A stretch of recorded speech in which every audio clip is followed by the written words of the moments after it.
आज दिनांक 8 जुलै. आजच्या प्रवचनाचा विषय भगवंताचे अनुसंधान कसे ठेवावे. ज्या गोष्टीचे अत्यंत प्रेम आहे तिचे अनुसंधान मनुष्याला आपोआप राहते. ते इतके टिकते की ते अनुसंधान मला आहे ही जाणीवही राहत नाही. अनुसंधान ठेवतो असे म्हणताना मी त्याच्याहून वेगळा असतो आणि प्रेमाचे जे अनुसंधान असते तिथे मी एकजीवच होतो.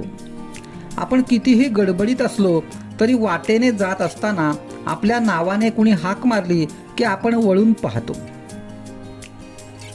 हे आपले अनुसंधान आहे, कारण या देहावर आपले इतके काही प्रेम आहे की मी त्याच्याहून वेगळा नाहीच.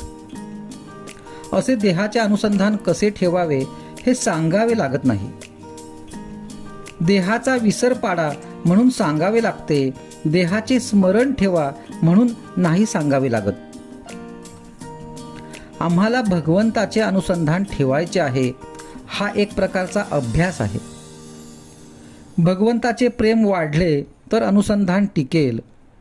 परीक्षा पास होण्याकरिता जसा अभ्यास करावा लागतो तसा भगवंताचे प्रेम वाढविण्याकरिता अभ्यास करणे जरूर आहे.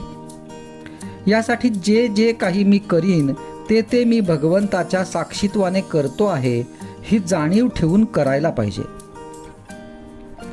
आज आम्हाला नाना तऱ्हेचे उद्योग करावे लागतात. प्रपंच म्हटला म्हणजे किती गोष्टी कराव्या लागतात. त्या सगळ्या गोष्टी करीत असताना भगवंताचे स्मरण ठेवून करणे हे आपले खरे कर्तव्य आहे.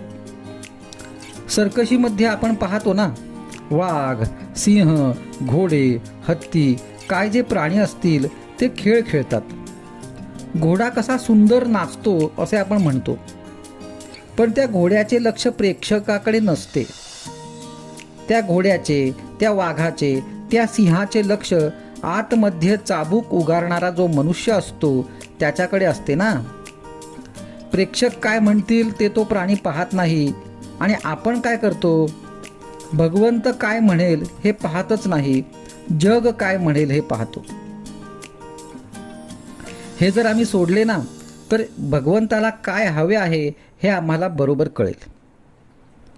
भगवंताचे स्मरण ठेवून कर्म केल्याने त्याला काय हवे हेच आमच्या हातून घडेल.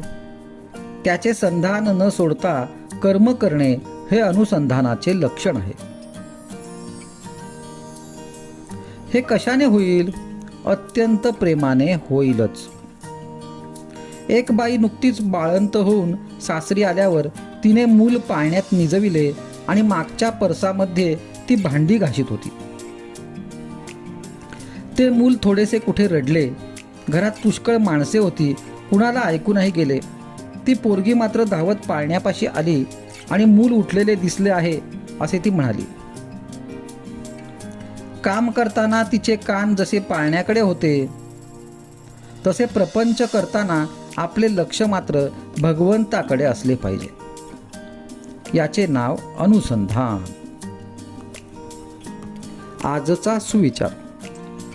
अखंडमुखी राम नाम, आत असावे अनुसंधान, देहाने करावे प्रपंचाचे काम.